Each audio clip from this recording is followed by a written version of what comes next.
Khojampur. گفتاری 52.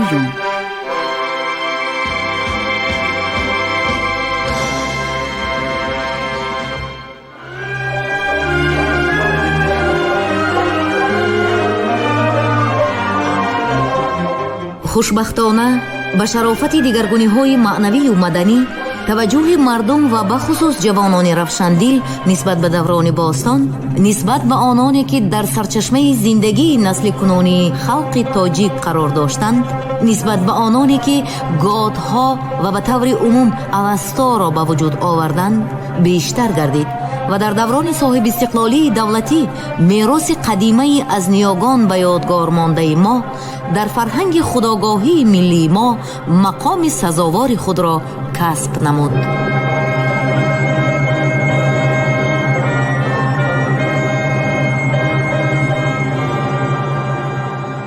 نصرت الله مخصوم، جانفدای ملت.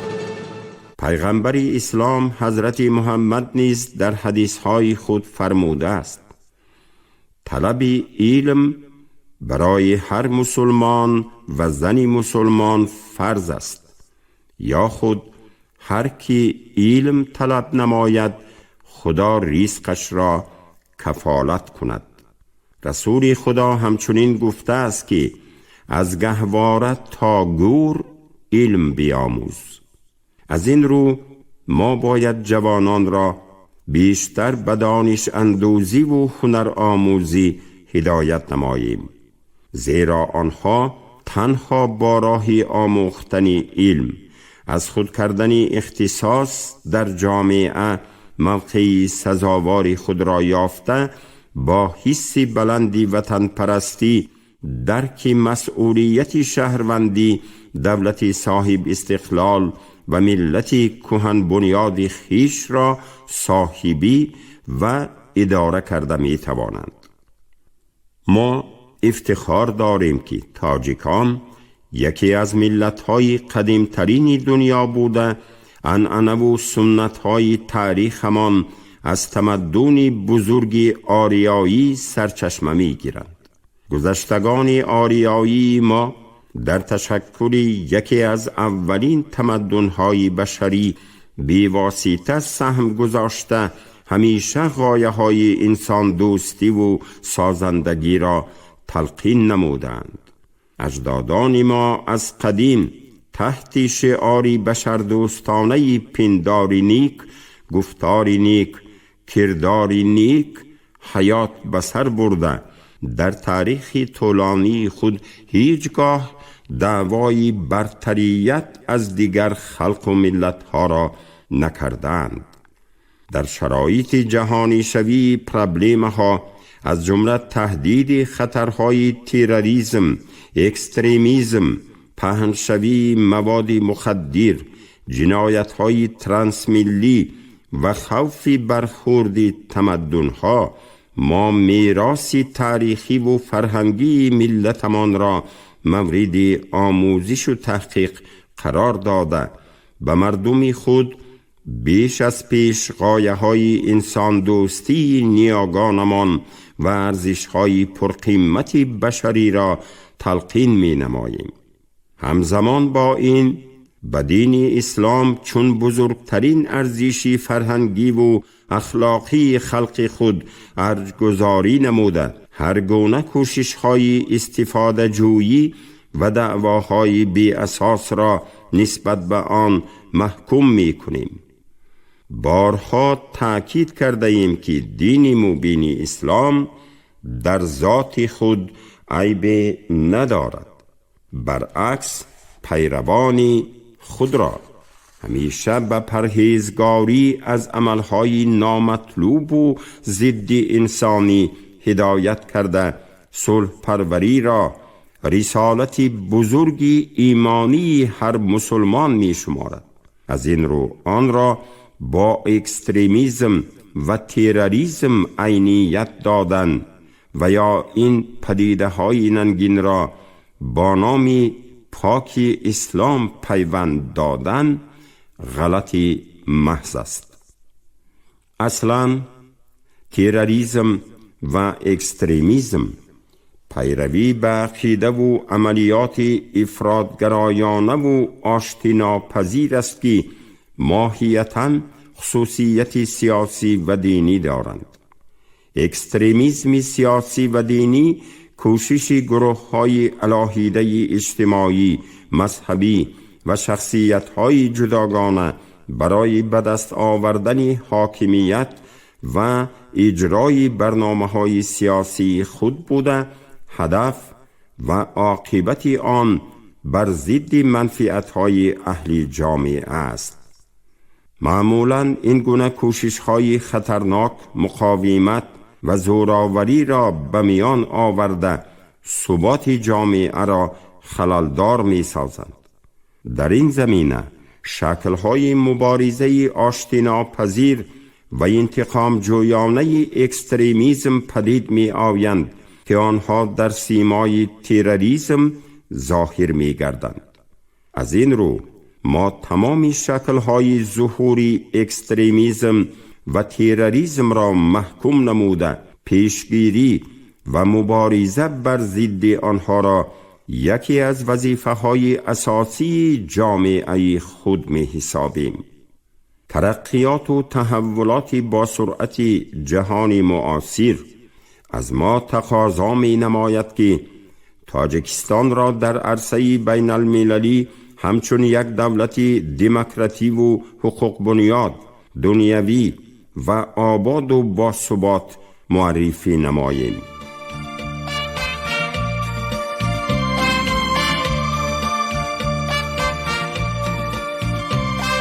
مصالحه ملی ما در تاریخ نوین ملت کهن بنیادمان دستاوردی بزرگ و بی‌نظیر است. از این رو هر فردی که خود را فرزند تاجیکستان می داند و قدر و منزلت تاجیکستان را عزیز می شمارد باید به این دستاورد همیشه احترام گذارد و تحکیم وحدت ملی را رسالت شهروندی و قرض فرزندی دانسته و خللدار گردیدن آن هرگز راه ندهد. وحدت ملی نه تنها اساسی آرامی و آسودگی خلق بلکه کفالت انکشاف دولت و رشد همه‌جانبه جامعه می باشد.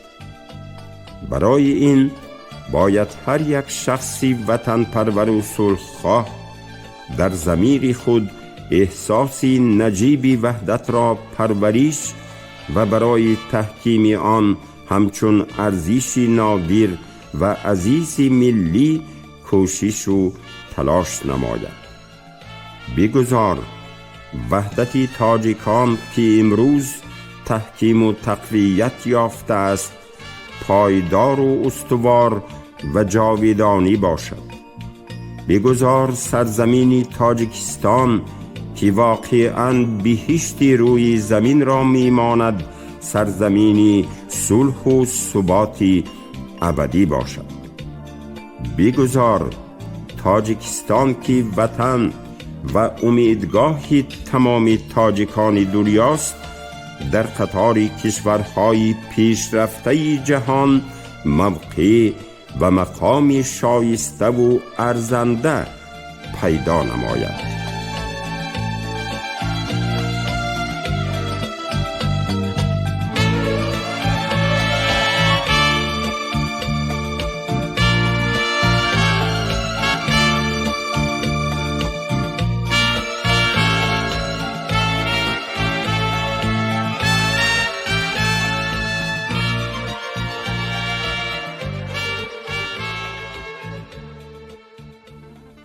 شیرینشاه شاه تیمور.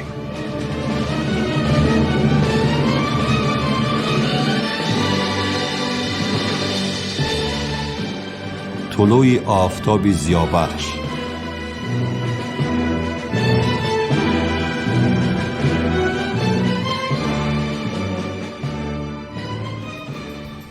یکی از مبارزان جانفدا و پایه‌گذاران دولت ملی تاجیکان، قهرمان تاجیکستان شیرینشاه شاه تیمور از جمله سیاستمداران و خادمان برجسته دولتی بود که در ابتدای عصر 20 رسالت تاریخی خیش را در نزد ملت و تقدیر آینده آن درک نموده، تمام قوت و دانش و نیروی معنویش را برای پایه‌گذاری و بنیاد دولت ملی تاجیکان روانه ساخته است. او از روزگاری پرتضاد و پر اختلاف سبق اندوخته، همچون شخصی متین اراده و دانشمند، انسانی عاقل و دوراندیش، سیاستمداری برجسته و تشکیلاتچی ماهر به کمال رسیده است. بررسی اسناد و مأخذهای موجوده نشان می‌دهد که در آن مرحله بسا تقدیرساز تاریخی زمامداران دور و یک زمره شخصانی غرضناک با همدستی بعضی افراد ناآگاه و شخصیت‌های بیگانه پرست عدالت تاریخی را پایمال نموده می‌خواستند در مسائل شناخت ملیت و شماره اهالی منفعت‌های ملی و اجتماعی و اقتصادی تاجیکان را پشت پا زنند. هدف این سیاست شاوینیستی اصلاً تخریب و محوسازی اصالت ملی، انکاری هستی ملت تاجیک و دولتداری تاجیکان بود.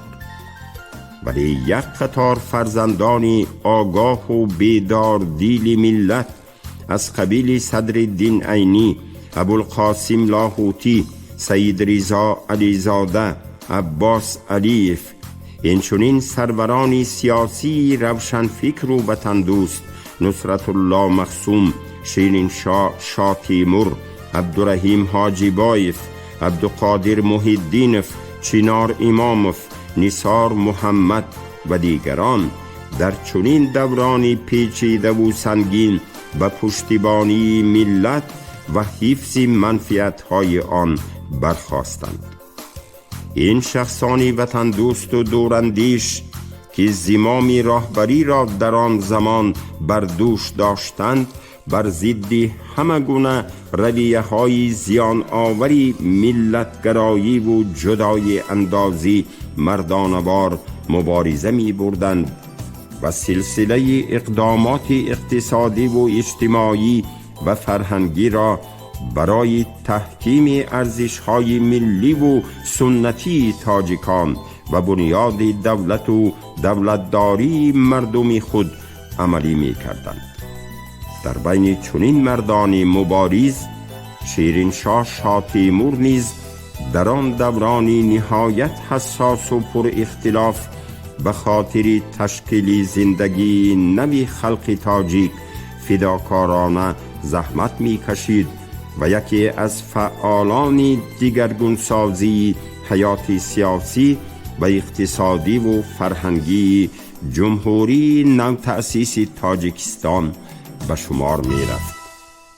برپا نمودن ساخت نوی اجتماعی در آن سالها در آسیای مرکزی با دشواری صورت می گرفت، زیرا از یک طرف محاربه های شدید در بین قوه های گوناگون بر رشد حیات نو مانعی جدی ایجاد کرده، از سوی دیگر قحطی و گرسنگی و حس ناباوری نسبت به ساخت نوی اجتماعی تا رفت قوت می گرفت.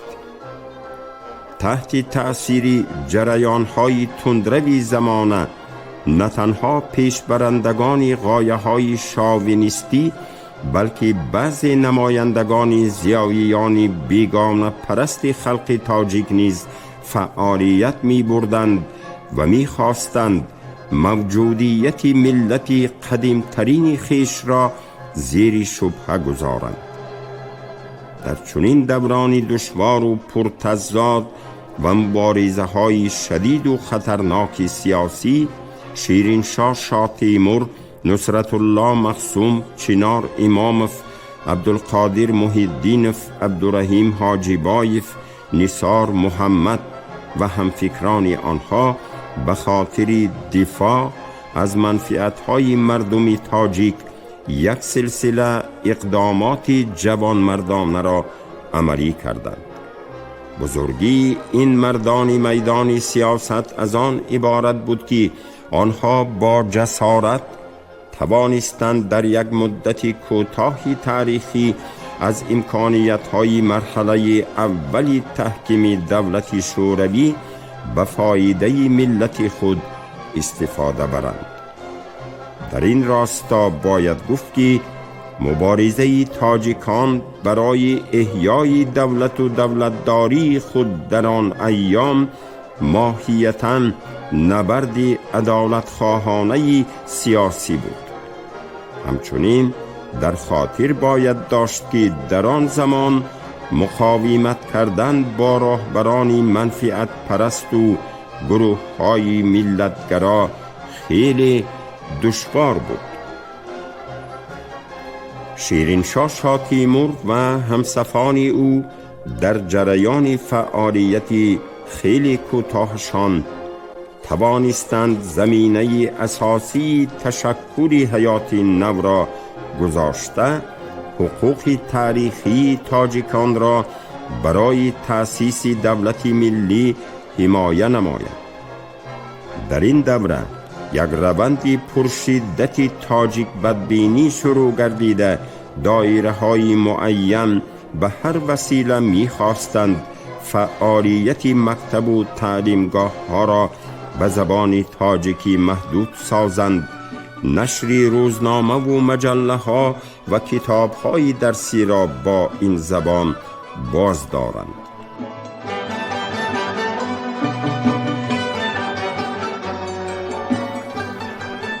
در چنین وضعی دشوار و ناگواری حیات مردم تاجیک، شیرینشاه شاه تیمور با نامه مفصل خود تحت عنوان درباره احوال مدنی، اجتماعی و اقتصادی تاجیکان به عنوان راهبریت همان وقته شوروی مراجعت می نماید.